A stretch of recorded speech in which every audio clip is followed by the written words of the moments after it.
विदित है, ज्ञात है कि आज विश्व मूल निवासी दिवस है, जिसको world day of indigenous people कहते हैं। यह भाषा संयुक्त राष्ट्र संघ की है। संयुक्त राष्ट्र संघ ने केवल भारत के ही नहीं, संपूर्ण विश्व के, जिसमें आज लगभग 193 देश सम्मिलित हैं, इन सभी देशों में हमारे मूल निवासी लोग रहते हैं। अब यहाँ पर मूल निवासियत की भावना को समझने की आवश्यकता है। एक देशज लोग और दूसरे आव्रज लोग, वे लोग जो यहाँ के मूल बीज हैं, और दूसरे वे लोग जो दूसरे देश से आए हैं, बाहर से आए हैं। सुप्रीम कोर्ट ने भी 2010-11 में यह फैसला दिया है कि यहाँ के जो मूल निवासी हैं वही देश के सच्चे मालिक हैं और उन्हें देश के सच्चे मालिक होने का गौरव प्राप्त होना चाहिए।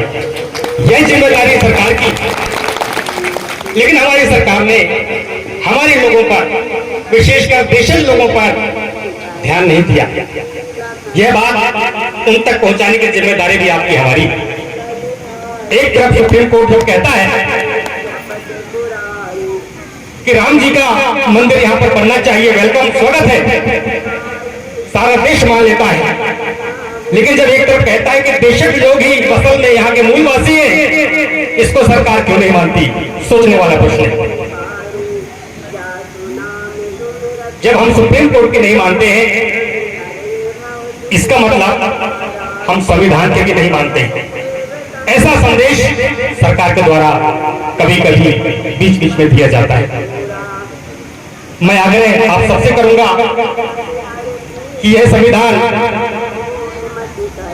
जिस पर हमारा सारा देश चलता है, इससे पहले संक्षिप्त बात मैं संयुक्त राष्ट्र संघ की करूंगा कि आपको यह गौरव कैसे प्राप्त हुआ। आज से कम से कम लगभग 40 साल पहले, आज से लगभग 40 साल पहले 1982 जेनेवा में संयुक्त राष्ट्र संघ की बैठक हुई। उस बैठक में सर्च का एक रिजल्ट सामने था कि सभी लोगों की स्थितियां तो सुधर रही है, परंतु देशज लोगों की स्थितियां अभी जहां की तहां है। विकसित देश बनने में इन्हें हम कैसे साथ लेके आएंगे, या विकसित देश बनाने के समय में इन्हें हम कैसे ऊपर उठा के लेके आएंगे? ये केवल भारत के परिप्रेक्ष्य में नहीं था, ये विश्व के तमाम देशों के परिप्रेक्ष्य में था। तब उन्होंने तय किया कि क्यों ना जिस तारीख को बैठक हुई संयुक्त राष्ट्र की 9 अगस्त को, उसी तारीख को उन्होंने तय कर दिया कि इस तारीख को क्यों ना विश्व मूल निवासी दिवस घोषित कर दिया जाए। और सबने इसको समर्थन किया, और सबने समर्थन करने के पश्चात 9 अगस्त को विश्व मूल निवासी दिवस घोषित कर दिया गया। सभी देशों ने इसको स्वीकार किया। इसके साथ संयुक्त राष्ट्र ने यह भी कहा कि जिस उद्देश्य से इस दिन का गठन किया गया है, दिन का निर्धारण किया गया है, उसके उद्देश्यों को भी हमको सभी देश के लोगों को समझाना पड़ेगा, सभी राष्ट्राध्यक्षों को समझाना पड़ेगा, जिसमें 46 प्रकार की प्रतिज्ञाएं दर्ज की गई है। जो 46 प्रकार की प्रतिज्ञाएं हैं, वे सारे के सारे मूल वंश, देशज लोग, मूल निवासी, आदिवासियों की थी। अब यहां पर मैं थोड़ा आदिवासी शब्द को डिफाइन करना चाहूंगा कि हमारे लोग, कुछ लोग पूछते हैं कि ये तो गौंड लोगों का कार्यक्रम है, ये तो आदिवासियों का कार्यक्रम है, ये तो उन लोगों का कार्यक्रम है, फला लोगों का कार्यक्रम है। लेकिन मैं आपको समझने का भी आग्रह करूंगा, आदिवासी, मूल निवासी कोई जातिगत शब्द नहीं है। आदिवासी, आदि का मतलब तो शुरुआत, वासी का मतलब तो बाशिंदा। जो लोग मूलतः इस खंड धरती के वंशज हैं, वे आदिवासी। विश्वकर्मा भी इसमें शामिल है। हमारा साहू भाई भी इसमें शामिल है, हमारा बर्मन भाई इसमें शामिल है, तमाम वो लोग जो अपने आप को आज एससी या एसटी ओबीसी में बांट के रखे हुए हैं। ये क्लिफिकेशन है, एक बंटवारा है, परंतु मूल रूप से हम सब देशज लोग हैं और एससी एसटी ओबीसी जितने भी अपने आप को अलग मानते हैं, ये सारे के सारे लोग उनके वंशज। अपने आप से प्रश्न करिए कि अगर मैं आदिवासी नहीं हूं तो मैं कहां का वासी हूं? अगर मैं आदिवासी नहीं हूं तो मैं कहां का वासी हूं?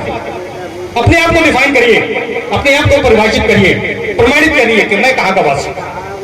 तो एक ही जवाब आएगा कि मेरे पूर्वज भी यहाँ के थे, मैं उनका वंशज हूं, अर्थात मैं ही आदिवासी हूं, मैं भी आदिवासी हूं। दूसरा शब्द हमारे लोगों पर आरोप होता रहता है, ये तो गोंडों का कार्यक्रम है, ये तो प्रधानों का कार्यक्रम है। क्षमा चाहता हूं, इस रोज को निकालने की आवश्यकता है। गोंड शब्द भी कोई जातिवाचक नहीं है, ये समूहवाचक है। समूहवाचक अर्थात यहाँ पर जितने लोग बैठे हैं वे सब इस खंड भूमि के निवासी हैं, मूल निवासी है, इसलिए वो गोंड कहते हैं। गोंड एक गोंडवाना लैंड का नाम था, जिसे कोयामुरी द्वीप भी कहते हैं। कोयामुरी मतलब कोया से पैदा होने वाले लोग, वंशज जहां पर रहते हैं वो कोयामुरी द्वीप, उसी का नाम गोंडवाना लैंड पड़ा। और उस गोंडवाना भूभाग में रहने वाले सारे लोग क्या कहलाए? गोंड कहलाए, या मूल निवासी कहलाए, या आदिवासी कहलाए। और आदिवासी चूंकि चिरकाल से इस देश का, इस भूमि का निवासी है, तो उसकी कुछ संस्कृतियां हैं जो सबसे प्राचीन है। आपको अपने आदिवासी होने पर, आपके संस्कृति पर गर्व होना चाहिए कि मैं उस देश का वंशज हूं, उस देश का मालिक हूं जिसके संस्कृतियां दुनिया को पैदा की, जिसने दुनिया को जीने का रास्ता बताया है। मैं उस देश का मूल बीज हूं। थोड़ा पीछे जाएंगे आप तो सबसे पहले इस दुनिया में अगर कोई संस्कृति पहले आई तो वो खेती की संस्कृति थी, कृषि की संस्कृति थी। अब कोई विश्वकर्मा जी बोले, कोई साहू जी बोले मैं तो खेती की संस्कृति से अलग हूं, करके देखे अपने आप को। कोई ब्राह्मण भाई बोले कि मैं तो खेती संस्कृति से अलग हूं, अपने आप को अलग करके देख ले। मूलतः हम संस्कृति जो खेती की है उससे जुड़े लोग। अगर खेती ना होती तो आज विश्व का मंच भी नहीं होता। इसलिए छोटी सोच को छोड़ने की जरूरत है, विशाल सोच को स्वीकार करने की जरूरत है कि मैं भी आदिवासी हूं, मैं भी यहाँ का मूल वंशज। अब चूंकि हम मूल वंशज हैं तो हमारी कुछ संस्कृतियां हैं, कुछ विधान हैं, जिन विधानों को हमने दुनिया को दिया है। आज आपके गांव में भी अगर कृषि करते हैं आप, तो हल जोतने का काम दाएं से बाएं की ओर ही करते हैं, चकिया घुमाने का काम भी दाएं से बाएं की ओर करते हैं, विवाह संस्कार भी दाएं से बाएं की ओर करते हैं। अपने आप से पूछिए कि उस समय में 10,000, 20,000, 50,000 साल पहले जब कोई मोबाइल का संपर्क का साधन नहीं था, पत्राचार का साधन नहीं था, तो यह संदेश कैसे गया होगा कि भैया इस हल को दाएं से बाएं जोतो, इस चकिया को ऐसे घुमाओ।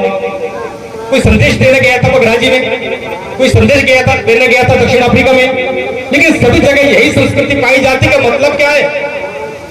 हम एक जगह से निकले हुए लोग हैं जिसकी संस्कृतियां धीरे धीरे विश्व में फैली। इसलिए यह भेदभाव ना कि तू अलग जाति का है, तू अलग जाति का है, हटा दीजिए। हम मूलवासी हैं और एक ही। पिछड़ा वर्ग, ओबीसी, हरिजन, इन पछड़ों को बिल्कुल पढ़ने की आवश्यकता नहीं है।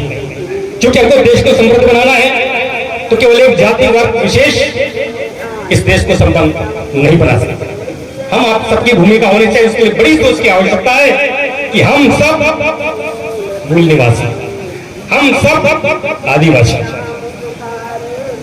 क्योंकि मैंने संस्कृति की बात कही, कुछ प्रथाओं की बात कही, कुछ सामाजिक नियमों की बात कही, तो प्राचीन काल से हमारी जो प्रथाएं, व्यवस्थाएं समाज में चली आ रही हैं, उन व्यवस्थाओं को देखकर, समझकर हमारे संविधान निर्माताओं ने भी आपकी प्रथाओं को इसमें जगह दी है, जिसका नाम भारत का संविधान है। मैं आपको पढ़ के दिखाऊंगा, पढ़ के बताऊंगा, मैं प्रमाण बताऊंगा, मैं अपनी बात अपनी तरफ से नहीं करूंगा। इस किताब में भाग 3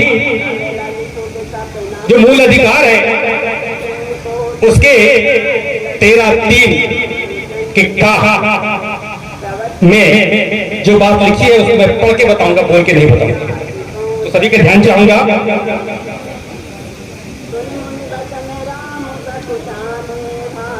सभी थोड़ा ध्यान से सुनेंगे इस बात को और समझने का प्रयास करेंगे।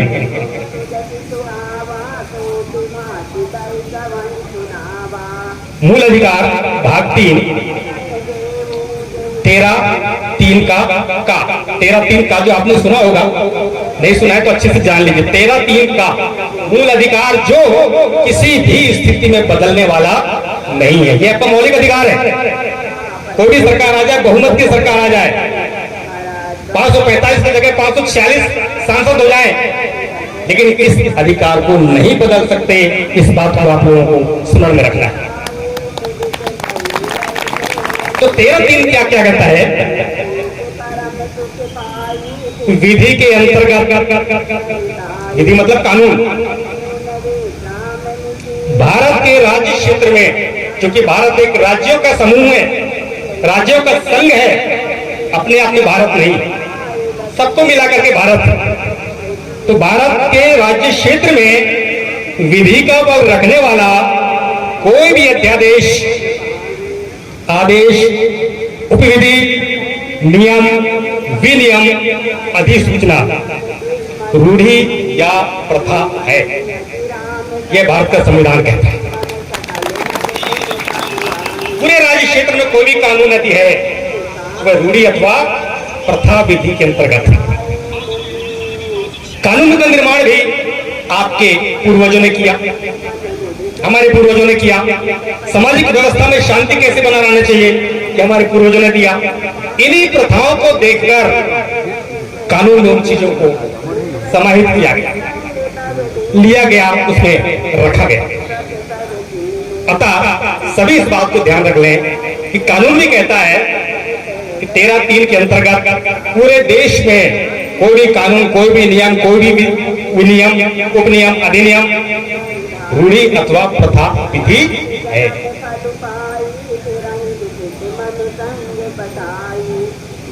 मैं इसको राजनीतिक मंच के रूप में नहीं देख रहा हूं, यह हमारा सामाजिक मंच है, परंतु यह संविधान जो है किसी पार्टी विशेष का नहीं है, ये हमारे पूरे देश का है। निर्विवाद रूप से देश के हर पार्टी को इसे सिरोधार्य करना चाहिए, स्वीकार करना चाहिए। अगर मंच की अनुमति हो तो मैं 2 मिनट के लिए सभी को खड़े करके भारत के संविधान की प्रस्तावना वाचन करवाना चाहिए। सभी अपने जगह थोड़ा खड़े हो जाएं। हम भारत देश के जो संविधान की प्रस्तावना है, पुलिस प्रशासन से भी आग्रह करूंगा कि हम भारत के संविधान की प्रस्तावना का वाचन करेंगे, बल्कि कहूंगा प्रतिज्ञा करेंगे और प्रत्येक शब्द को ध्यान दे करके और दोहराएंगे। मैं बोलूंगा आगे, उन शब्दों को सुनकर के आपको बोलना है। तो सभी लोग यथा सुविधा के अनुसार अपने हाथ सामने कर लेंगे।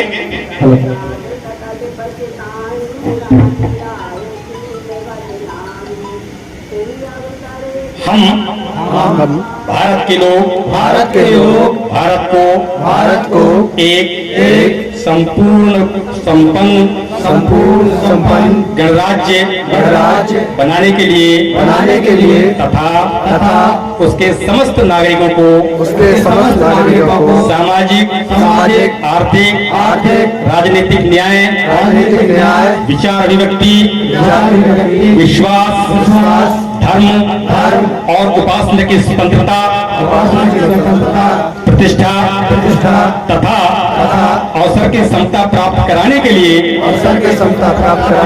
तथा उन सब में व्यक्ति की गरिमा, राष्ट्र की एकता और अखंडता को सुनिश्चित करने वाली बंधुता को बढ़ाने के लिए दृढ़ संकल्पित होकर आज के संविधान सभा में इस संविधान को अंगीकृत, अधिनियमित और आत्मार्पित करते हैं। जय भारत। अपनी जगह बैठ जाइए।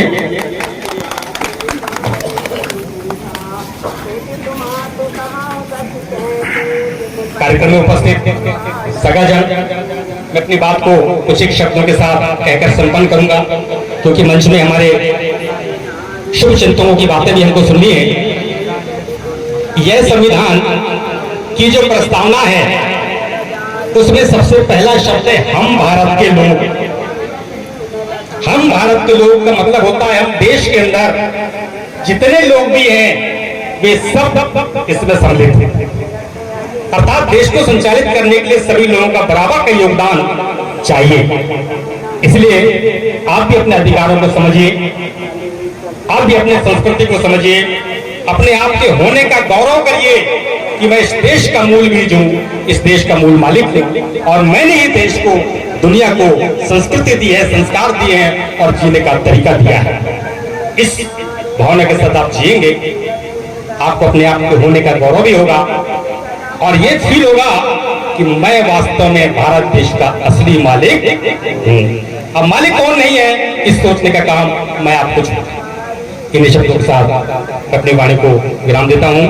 जय भारत, जय मूल निवासी, जय दोस्त।